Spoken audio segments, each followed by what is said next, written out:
Hey everyone, CPO here, and in this video, I'm gonna go over a recent brisket cook that I did. I wasn't planning on doing this, but I posted on Reddit and had a little bit of video of me cutting up this brisket and started getting some questions, and I have friends who are asking me questions, so I'm like, you know what, I'm just gonna make a video. So while I didn't video document the entire cook, I did document it fairly well with pictures and temperature probes and things like that. So what I'll be able to do in this video is talk about the smoker that I used, the cook that I did, and the different temperatures and just sort of how I did things. When I wrapped it, did I wrap it foil boat, butcher paper? The answer is yes on both of those. So I'll explain it. Also how I held it, and how long it took, and all of that stuff I'll go over just hopefully really quickly in this video. The grill smoker that I'm using is this Pit Boss 1150. This is what I think to be a pretty good size for doing a decent brisket or two. So right away, I'll talk about the fact that I did not put the brisket on the bottom grate. I put it up here on the top. And I did that because I was trying to get away from this fire box. So if you're not familiar with the Pit Boss, then you may not know this, but it does have the ability to open up and give direct access to the flame. And so, yeah, so obviously that was shut, but still a lot of heat comes out of this area. So what I chose to do to mitigate this is I cooked the brisket up here on the top, which also gets hot in its own right because, heat rises. So hot air, even if not directly here, is going to go to the top. So generally speaking, whenever I smoke, and I've smoked in a variety of smokers, offsets, Webers, electrics, this just happens to be my first pellet smoker. I'll talk about the pellets here in a second. But anyway, so I know historically that up on the top part of the smoker body, it usually gets hotter, sometimes hotter than the bottom. But in this case, I was trying to find that happy medium between not on the firebox and away from this direct heat, but not all the way up on top and away from this direct heat. For now, though, this top grate actually worked out pretty good. I did have to mitigate a little bit by positioning the brisket, but I also put a big pan, aluminum pan, and I'll put some pictures and or videos if I've got something to show this. Put a pan of water between the fire and the meat, and that does a couple things. One, it creates a barrier for the heat, and two, it moisturizes the air a little bit during the cook. So I cooked the brisket all the way over here on the left side. This was the cooler side. And actually was quite a bit cooler here than here, obviously because of heat coming around the water. The other thing I did was I used this smoke tube, filled this all the way up with pellets, and you can see it's got some ash in it still, and lit it, and I stuck it way back there in the corner, and then that gave me a lot of smoke inside the smoker body. So yeah, that's it. I also had, and you'll see this in one of the videos I made that I'll share. I just did a little quick Facebook post. But I also was rendering the fat that I cut off the brisket here in two different compartments, which I'll talk about that here in a second as well. So that's pretty much it. That's how I ran the smoker. I did use, this 1150 Pro has a spot for two thermometers to plug in.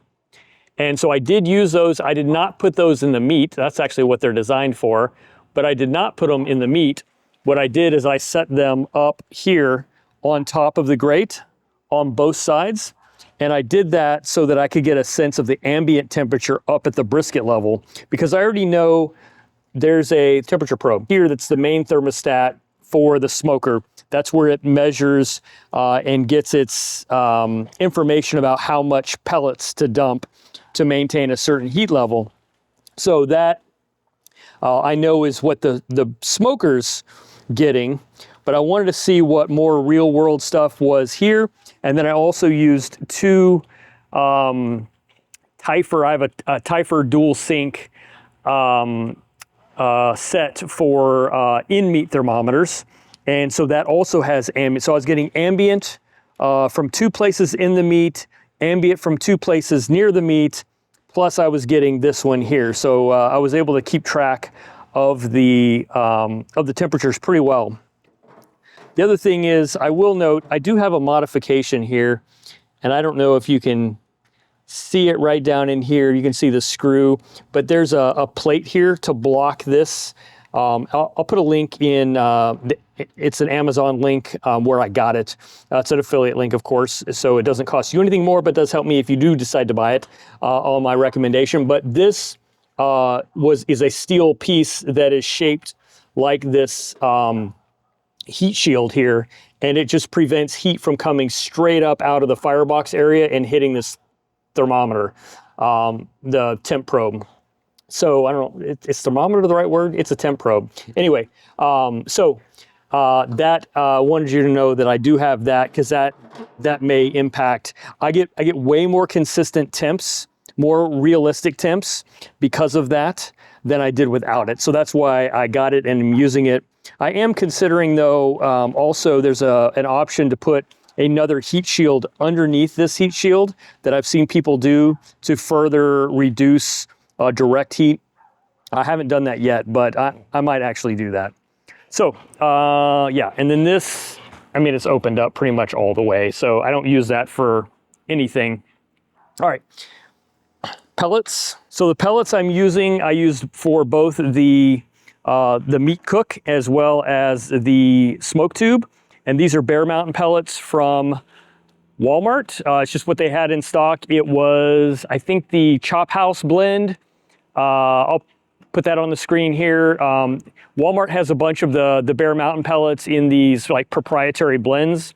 So I just picked a blend that's made sense, and it actually tasted really great. So yeah. So I bought 2 bags, and this is what I have left. So I went through maybe 1.5 bags for this whole cook. The whole cook lasted about 13 hours, 14 hours or so. And then I put it in the holding oven. Here, little dog swim action. I think one of them's worn out already. These guys could swim nonstop. Anyway, so holding oven. So this is the holding oven. It's basically a Ninja air fryer combo oven, and it has a setting for dehydrate, which allowed me to put it at 155 degrees, and I had it at 155 degrees for a very long time. It says 6 hours here, but it was way more than 6 hours. I think I had to see, I pulled it. All right, so let me think through this. Actually, I'll catch you up on the whole cook here. So I started this cook at about 6:30 a.m. on a Saturday. My plan was to set it up and leave. Like we went to the beach. We went to Clearwater Beach and did not worry about the meat at all.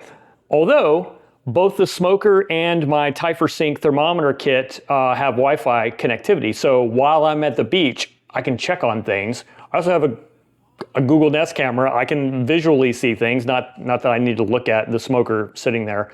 But I did check the meat temperatures periodically just to make sure, and I could adjust and did adjust a couple of times the smoker temperature based on what I was seeing in ambient temps from all the probes, right?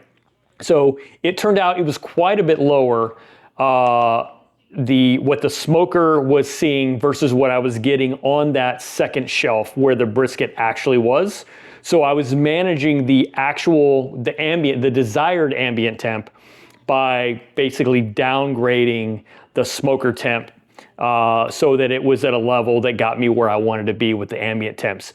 And I had a hot side and a cold side, and it just is what it is. But I was able to stay in that 225 to 250 range most of the time on the hot side where it would wrap around the front of the point towards the middle of the smoker. It would get close to 300 sometimes, and then I would try and control that by bringing down the smoker temp. I did have an issue though, and that is the Pit Boss like lost connection to the server that sends to the app. So it's actually reflected in the view of how long this cook was, because it stopped at a certain time and then I had to come back home and like reconnect it, and then it started working again. So there was a period of time where I had no connectivity. Not that big of a deal. But yeah, I was chilling out at the beach and could make sure my brisket was cooking the way I expected it to.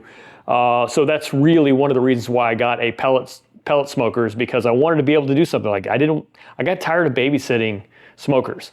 So, and I tried electric, and electric just doesn't have the same smoke flavor. This combination with the pellet smoker and the smoke tube gave me lots of good smoke flavor. So I'm very happy with how that turned out. For the trim, I didn't actually take a picture of the trimmed brisket before I seasoned it, but you can see this is all of the fat that I pulled out of it, quite a bit, like a large amount of fat I cut off of this. And then I did have a little bit of usable meat that I'm going to use probably for burger later. See, this is what it looked like after about 6 hours of cooking. You can see where I have the water pan underneath it. You can see at least where I have the left ambient temp probe from the smoker, and you can't really see the one on the right, but it's to the right of that on the grate, on that top grate there. And then you can see the two probes. I have one in the flat and one in the point of the meat itself. And by the way, for the rub, this Goldie's barbecue, this was really good. Everybody loved it, and it's got a really good flavor. I'll definitely be using this again. So this is what I used for this brisket. Trimmed it, just used warm water to sort of wet the brisket, and then put this all over it and put it right in the smoker. All right, so yeah, here's a look at a little video that I made. I threw some hot dogs on. So you can see there, you can see the other temp probe. You can see the two little pans of fat that are rendering. I made tallow out of that. If you've never made your own beef tallow, it's well worth it. I basically just threw it in the smoker and let that render down into what they call liquid gold. It is pretty good. And I had a lot of it, so I ended up splitting it between those two pans.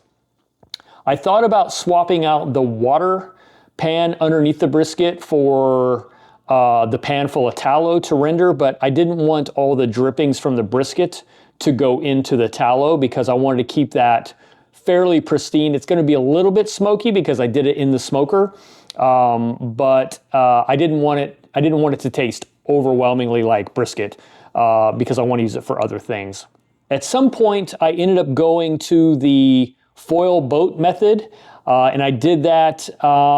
I'm thinking around 180 degrees. Let me see if it says it here.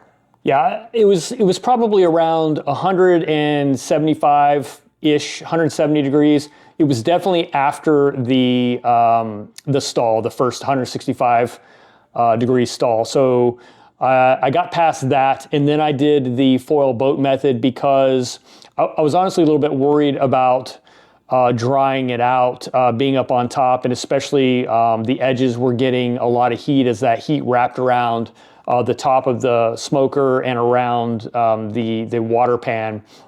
So I foil boated it for a little while, for a couple of hours, and then I wrapped it in butcher paper and did a combination butcher / foil boat wrap. And again, a little bit nervous. So this was for a party of about 15 people that we had over. And so I was not wanting to screw this up.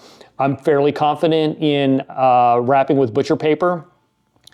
I was afraid of leaving the top exposed for just the foil boat method, that it might dry out. So I don't know, I may experiment with that, but this actually turned out really nicely. So I am not disappointed at all. Kind of a combination of the two.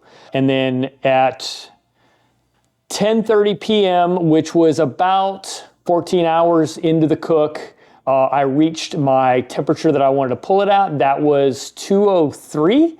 I set it for 203. It was 10:30, I was falling asleep on the couch. I think I woke up, it was actually 2:05. Like I kind of slept through the whole alarm telling me that it was ready. I was trying to stay up for it. My whole point was I wanted it to cook all day so that I could sleep at night.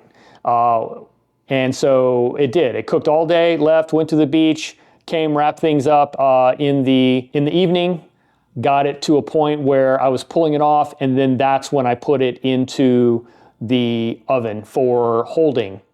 I held it at 155 for a long time. The party was at 4 o'clock the next day. So I held it overnight, and then through most of the next day, I held it, and it was fine. I did put some of that beef tallow that I had rendered into the butcher paper whenever I put it into the oven. That way it would have a bunch of tallow in there, and it soaked up all the tallow. Like, there was very little left over. So it definitely absorbed that to maintain moisture. So that was an important data point.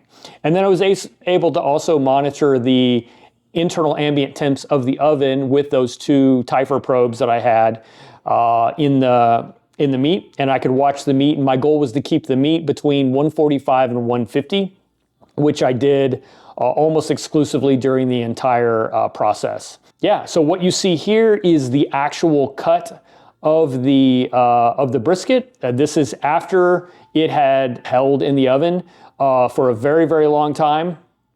This was 3:20 p.m. the following day. So remember, I pulled it off at 10:30 the night before, and then now 3:20, I pulled it out of the oven and sliced it up. I would say, if I had to guess, it's slightly overdone just a little bit. It's just a little bit overcooked, but I think that's because I let it go longer because I fell asleep on the couch before pulling it off. It could have something to do with holding. It may have continued to cook a little bit more in the holding oven, especially because I didn't let it rest very much because I was tired. So I put it nearly straight in the oven, but it was fall apart tender, which is not a bad thing, right? So I guess if you're like a true brisket aficionado, there's a certain amount of pull or chew you want in a piece of meat. This was a little bit more tender than that, I would say. And yeah, the flat was really nice and juicy and tender, as was the point. There was a little bit of crunch on the burnt ends. So just like I said, maybe a little overcooked there on the edge as well, but that was getting direct access to that heat wrapping around the side of the smoker. And then, so the other thing I did is I cooked up some sausages. I went and got some all beef sausages from Walmart. I forget what brand they were. And then I cut them up a little bit, put some more of that Goldie's rub on there, and then threw those in the smoker for a couple of hours. And that allowed me to have a supplemental meat because I was worried about having enough brisket for everyone, which it turned out that, basically 4 pounds of sausage, and then whatever I had left of that 17-pound brisket after trimming and cooking was just about the right amount of meat. So we had a little bit of leftovers, which is always nice. And yeah, it was probably the best brisket I've ever made. And now everybody at the party told me it was the best brisket they've ever had. More than once, people said, this is the best brisket I've ever had. And that's not uncommon, right? Homemade brisket's always going to be better than most people are used to getting. If you were in one of Texas Monthly's top rated barbecue joints, you might be able to say, it's not as good as that, but it's pretty darn good. So I'm really happy, and I would do this again in a heartbeat exactly the same way. When I redo this, which I'm actually doing another brisket here soon, I will probably try and pull it off at 203. I know there's a lot of feel to that, which, there's 2 schools of thought. Use a temp probe for that, or use feel. I'm more of a temp probe guy. I've been fairly consistently happy when I pull it off at between 200 and 203. So I'll probably pull it off on time this time. And I may experiment with either the Goldie's method, where you don't wrap it until it's completely cooked and then you wrap it in foil, or the foil boat method without the paper. But again, I don't know. This turned out really good though. I've got no complaints. Anyway, I wasn't going to make a video about a brisket, but it seemed like there was some interest. So if you found this helpful, if you have any more questions, I think I answered everybody's questions. Let me look here, actually. Fat side was up the entire cook. That was one of the questions that was also asked. Fat side up the entire cook. Sorry, I didn't bring that up earlier. Yeah, so let me know if you have any questions on this video. If you want to see more of this, if you want me to actually video document from start to finish my next brisket, let me know. I'm happy to do it. I don't want to spend a lot of time doing it if nobody cares. Like, there's a lot of great brisket content out there. But if you want to see me make a brisket from start to, like, from trim to carve, I'll do it. I'll do it next time, which is probably coming up here in a couple weeks, tops. I think I'm going to make one like the 11th of August-ish, somewhere in that time frame. So if you want a video of that, you got to let me know now so I can remember to do it. Anyway, guys, that's it. Thanks for watching. I'll catch you on the next one.